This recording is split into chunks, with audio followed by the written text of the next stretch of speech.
Podrán cortar todas las flores,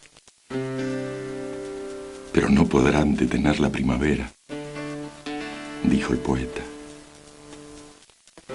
No sabemos, a ciencia cierta, cuántas flores nos arrancaron del mundo de los actores. No tenemos cifras oficiales. Sí sabemos que el eco de esas voces, el resplandor de sus miradas, la proyección de sus gestos y de sus ilusiones, nos comprometen a recordar aquello que sí sabemos.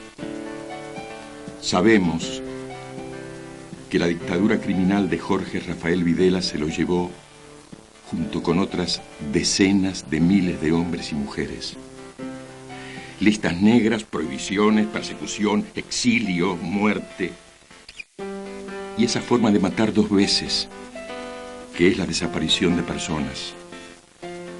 Sabemos que el terror se desató para acallar toda forma de expresión y de pensamiento que intentara poner a lo humano en el centro de la escena.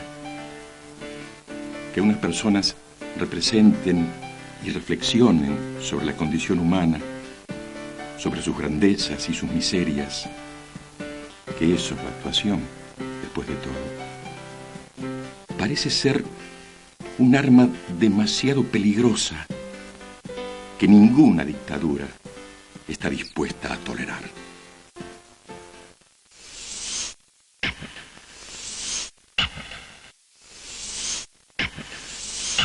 En ese momento, una de las cosas que más marcaron para mí el momento fue que a mí se me había bajado la venda y yo veía lo que robaban de la casa. Y también vi a Nazareno, que estaba parado en la cunita agarrado y miraba. Y los ojos de Nazareno eran los ojos de una persona grande. Tenía los ojos de una persona mayor.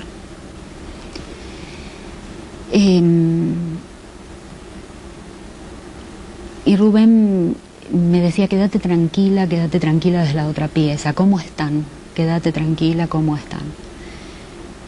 Y después se escuchó que se lo llevaban. Y a partir de ahí, bueno, su mamá dijo, lo van a matar. Y yo dije, no. Y me mantuve con ese no hasta 7 años después. 19 de junio del 76, sábado, antes del Día del Padre, el día anterior, lo fueron a buscar un grupo de tareas. Llamo a mi casa y me atiende mi hermana menor y no sé por qué le entiendo que no vuelva. Dice, no es necesario que vengas, hubo un problema, no me acuerdo realmente las palabras, pero algo entendí que lo que tenía que hacer era no aparecer en mi casa. Yo me enteré por la dueña de la casa de departamentos donde él vivía, que vio cuando se lo llevaban, y le avisó a un amigo de él, que vivía en Mar del Plata, y él vino a cabalcarse y me avisó a mí. Y bueno, yo sentí en ese momento, no sé, un miedo espantoso, porque ya sabía que era lo que estaba pasando, y sentí también que no lo iba a ver nunca más.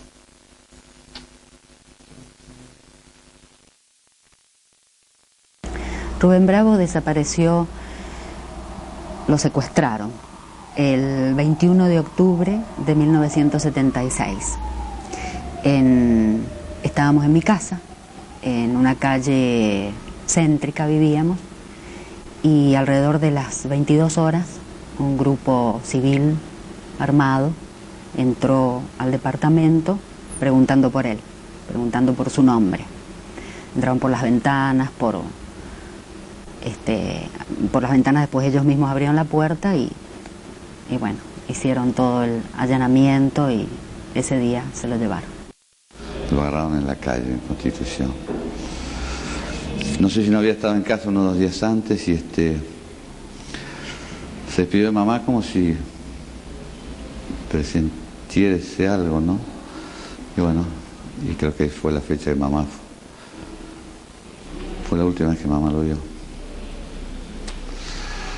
Mamá entró a mi cuarto, yo ya dormía sola, mi otra hermana mujer estaba casada, y dijo: Diego, hace 2 días que no vuelve a su casa, estamos averiguando, vino Cristina a avisarnos, no sabemos qué pasó, vienen momentos muy difíciles. Creo que cuando uno está haciendo algunas cosas a lo mejor sabe, ¿no? Lo que le va a pasar y lo que a lo mejor puede llegar a no pasarle, pero hay un gran conocimiento de que las cosas podrían terminar de esta manera. Creo que sí que lo sabía, ¿no? De ahí el mérito, ¿no? Que a pesar de todo lo hicieron. De alguien que se puede dar el gusto en la vida de decir: tengo una idea y muero por esa idea, ¿no? Cosa que no todos nos podemos dar gusto en este paso por la vida. Me trajo muchas consecuencias. Las principales fueron que mis padres a los 2 o 3 años se murieron de tristeza, los dos, que me hicieron, acá en el pueblo, me hicieron como un vacío, porque la gente tenía mucho miedo, entonces a mí me encontraban por la calle y no me saludaban, me evitaban, porque tenían miedo de complicarse ellos. En mi familia, digamos, por parte de mi marido y la familia de él, sí pensaban que era una deshonra y una vergüenza. Y mi marido me hizo la vida imposible durante mucho tiempo hasta que terminé separándome. La última imagen que yo tengo con mi mamá, cuando se la llevan, cuando la secuestran, estábamos mi hermana y yo en una plaza y de repente de un microescolar baja gente uniformada, no sé, yo cuento alrededor de 6 personas, ¿no? Entonces mi vieja se da cuenta, nos empieza a besar, a abrazar y medio que se despide y como que va caminando hacia donde estaba esta gente, la encapuchan y se la llevan. La verdad el recuerdo es de no haber sentido absolutamente nada, era más bien el no entender, no entendía qué estaba pasando y digamos que con el tiempo después eso pude ver que bueno, que era que se la habían llevado, no se entendió la situación. Y menos entendía que ella tipo nos saludaba y después se iba. Después eso lo pude leer como que bueno, quizás no quiso que en ese momento se produjera nada así tipo violento, adelante nuestro, forcejeos, cosas así. Y bueno, por eso medio que fue así entregándose.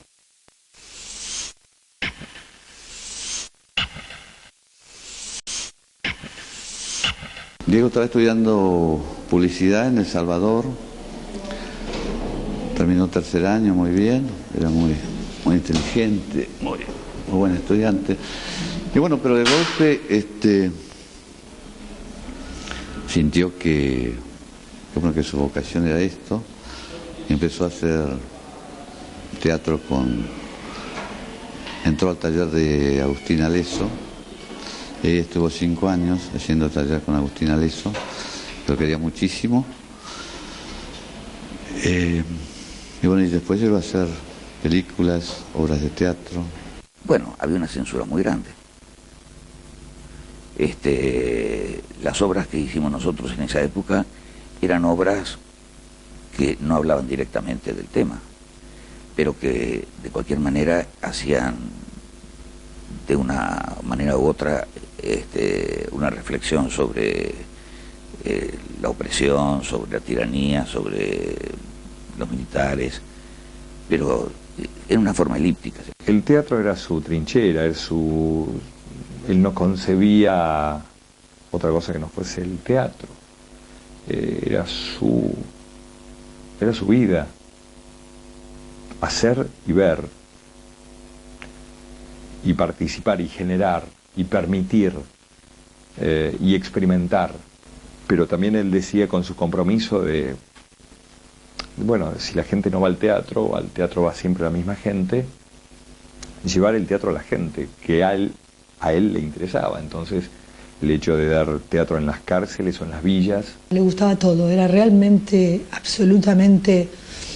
estaba absolutamente diversificado. Escribía,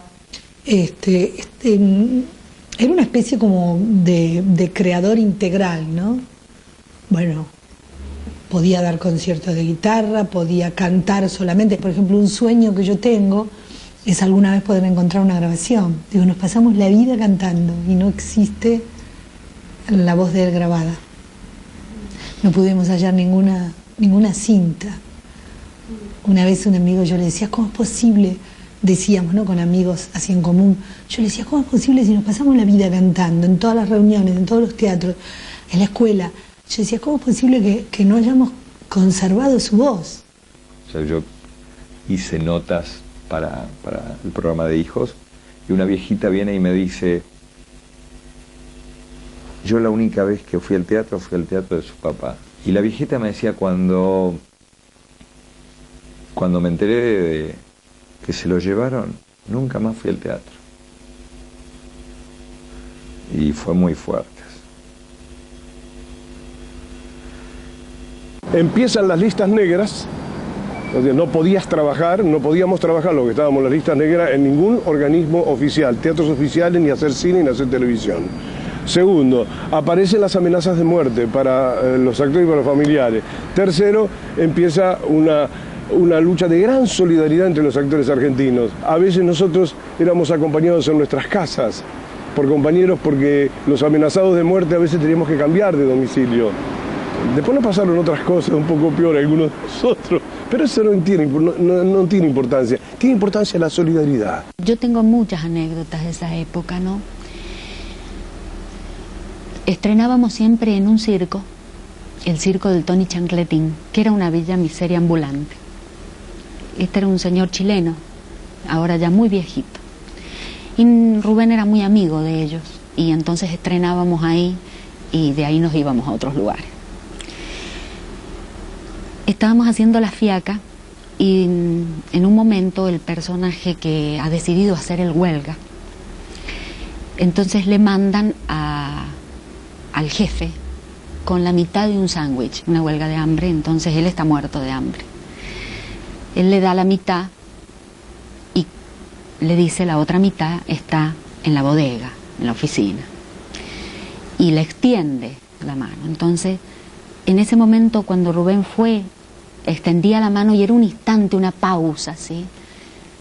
Una gente que estaba ahí, un hombre que estaba ahí metido, así mirando, le dijo, ánimo compañero.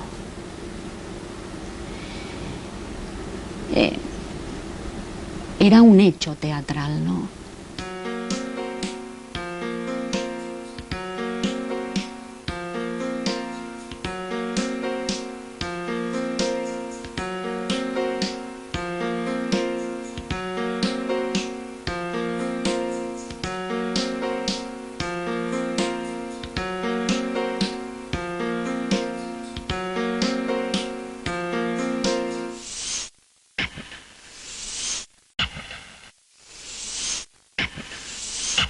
Desde el teatro se lucha como desde cualquier otro lugar cuando uno es de ese lugar, cuando uno pertenece a ese lugar.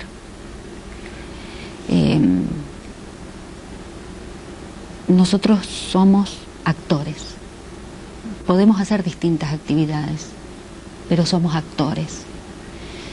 Entonces, es donde uno es, esto de ser o no ser, es donde uno tiene su energía más fuerte, su claridad, su respuesta para bancar cosas. Y la militancia política para mí es esa, es el poder existir realmente en una corriente real de vida. Y bueno, de siempre tener la grilla completa entre cine, teatro, danza, de estar atento políticamente al momento, de estrenar obras que acá en Buenos Aires no se podía estrenar,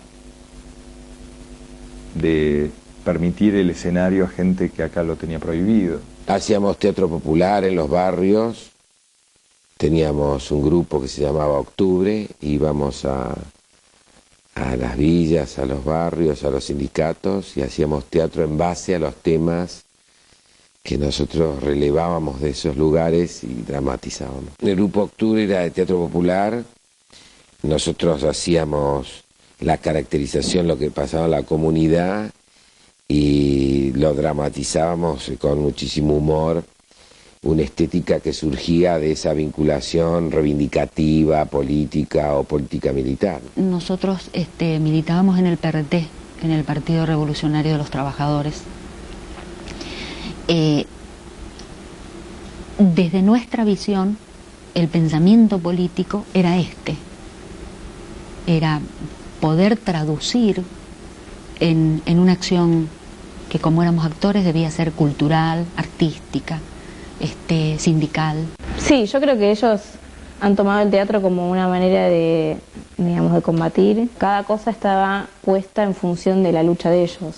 Nosotros éramos subversivos y sí, era subvertir el orden. Es justamente lo que hay que subvertir, es el orden tal como está planteado, ¿no?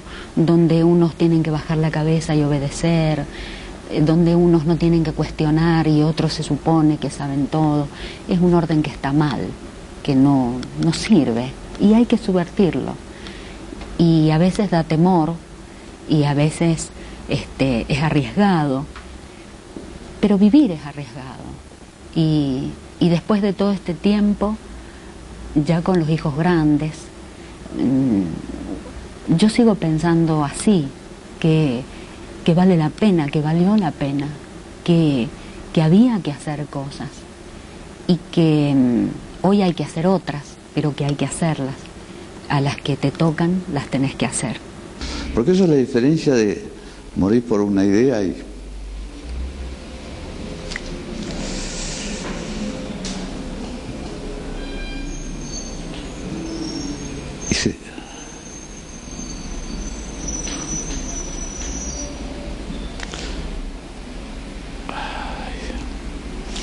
ser idealista.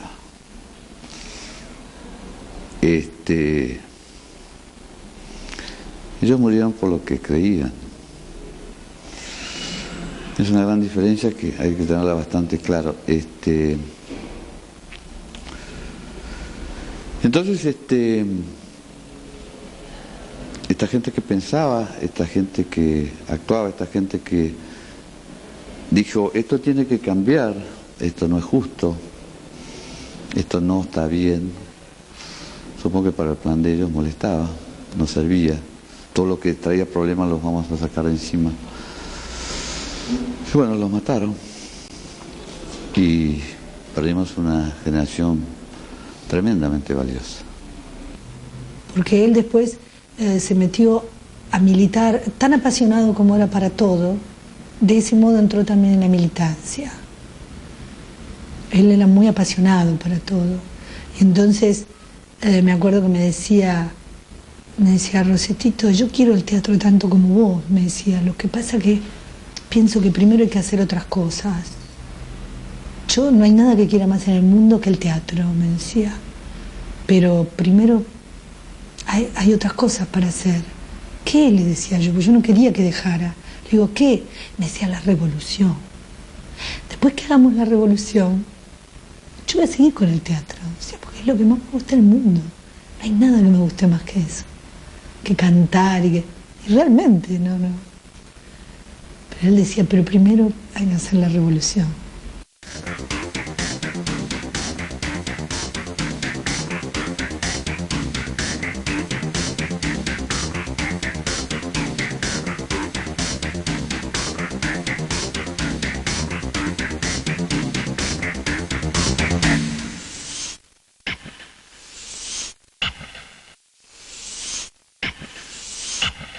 Mi viejo, en pocas palabras, un actor, un director de teatro, un generador y un luchador de actividades culturales, fundamentalmente teatrales, un buen tipo, un tipo muy divertido. Acá encontré un librito, porque siempre me decía, ¿por qué no aprendés aunque sea unas notas para, me decía, para acompañarte, para que vos también puedas tocar? Dice, si yo no estoy, dice, no tenés quien te acompañe. Quisiera ser como la canción que te guste más. Era persona, era dueño de sus sentimientos, de sus risas, de sus entregas. Creo que no hizo entregas porque sí. Diego como persona fue eligiendo un camino, sus opciones fueron muy concretas, le dolía la injusticia, le dolía. Cuando tengo declaraciones de sobrevivientes del campo El Vesubio donde él estuvo, acá el primer testimonio que encontramos decía, cantaba muy bien, tenía un grupo, eso no era verdad, él tocaba la guitarra y cantaba canciones de Serrat. Rubén era un compañero, y compañero es con quien uno comparte el pan o el camino. Nos quieren volver locas, yo lo primero que pensé fue eso, y entonces no hice caso, ¿no? Y bueno, y ahora comprobamos que sí, que era verdad. Digo, ahora ya hay muchos testimonios de los sobrevivientes que coincidieron con él en el campo, ¿no? Y sí dice que él les cantaba las canciones para darles ánimos mientras los torturaban. Yo tengo la imagen de su humor, de su serenidad, de poder ordenar rápidamente las cosas, de poder coordinarlas para continuar, ¿no? Y él y otros compañeros así muy cercanos, o mi hermano, no son un recuerdo, son un presente como más ancho, forman parte de una realidad más ancha. Si todo esto no hubiera pasado, no creo que la vida hubiese sido mejor, porque la vida es así, es como decir, esta es una obra de teatro, los que luchan tienen sus riesgos, los que no luchan no tienen ni eso. 2 personas que sobrevivieron a eso me contaron que bueno, que para ellos significaba muchísimo, ¿no? En el momento de la tortura, escuchar la voz de él, fuerte, fuerte, que les cantaba eso. Entonces dice que eso, dice que les hacía resistir. Una persona muy especial. Una persona que tenía luz propia, como pocas veces he visto en cualquier ser humano. Tenía una enorme bondad, era un excelente compañero, era un tipo de mucha energía, de mucha alegría, un deportista, muy responsable, muy preocupado de los demás siempre, más preocupado de los problemas de los demás que de los de él mismo. Era una persona verdaderamente única.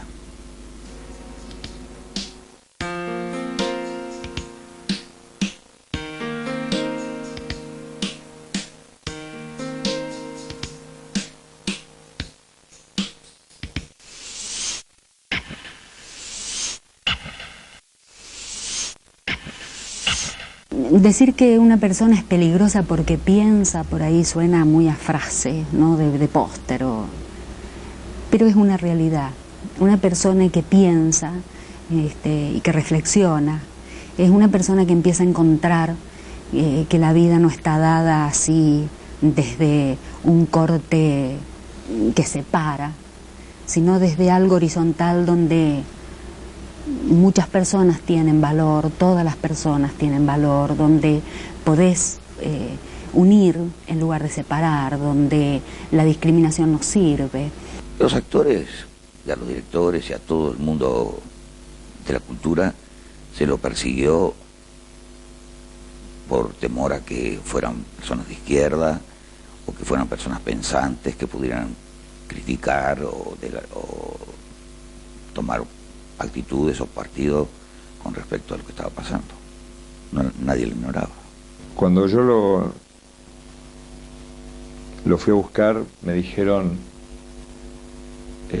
pero Gregorio Nachman, el actor, sí, puto.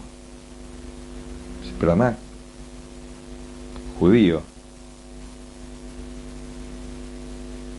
Entonces, y además zurdo. Entonces, ¿para qué buscaba? Ya eran razones suficientes como para su detención, para su secuestro. El teatro, para los militares, no es peligroso. No es peligroso. Además, los militares de esa época, como la policía de esa época, eran muy ignorantes. Tan ignorantes que, por ejemplo, ir a casas de compañeros a requisar y a tirar todo y sacar cosas y qué sé yo, y encontrar el libro de Marx, El Capital, y decían, no, este es capitalista, y lo dejaban y no le hacían nada, ¿no? Cosas así insólitas que daban pauta. Mi viejo era peligroso porque manifestaba y hacía, bueno, lo que tiene el teatro, ¿no? El contacto aquí y ahora, el contacto caliente, y con las obras que presentaba se armaban debates interesantes, se acercaba gente muy interesante, se rodeaba de gente muy interesante. Y bastante con eso como para que a estos hijos de puta les resulte peligroso.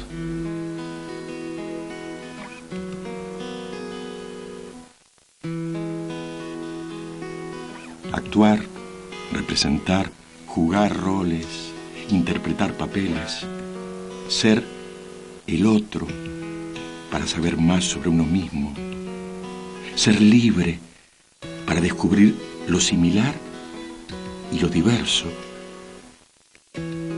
Eso es la representación. Siempre es una búsqueda. Y la imposición de un discurso uniforme y autoritario no es compatible con ese infinito juego de espejos que es la actuación. Por eso quisieron silenciarnos, robarnos nuestra esencia. Por eso cometieron tantos crímenes. Yo pude comprender que la muerte era otra parte de la vida, que no era lo que yo creía, que se enanchaba la vida. Y por supuesto al primero que se lo dije fue a mi hijo, que tenía 6 años, 6 años tenía Nazareno. Y él me dijo, yo esperaba que vos te dieras cuenta, porque vos querías que el papá volviera. Y es como si vos le hubieras pedido a una persona que está en silla de ruedas que camine. Él vuelve a su manera. Yo cuando estoy por dormirme, él me tapa. Lo recuerdo como un excelente amigo, como una estupenda persona, y nunca he dejado de extrañarlo. Vos me preguntabas dónde me encuentro con mi viejo. Voy al teatro.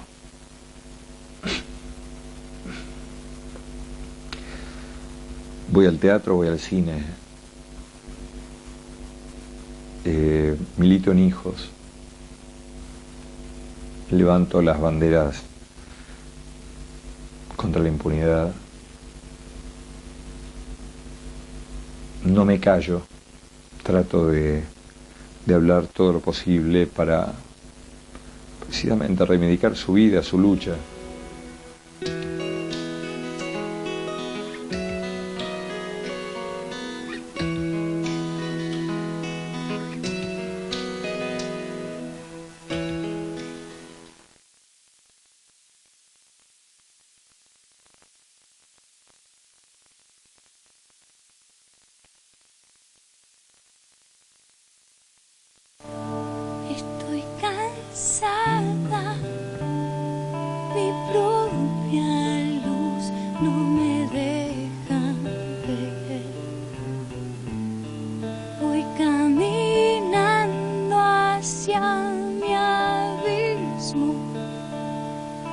y no sé qué voy a ver al llegar.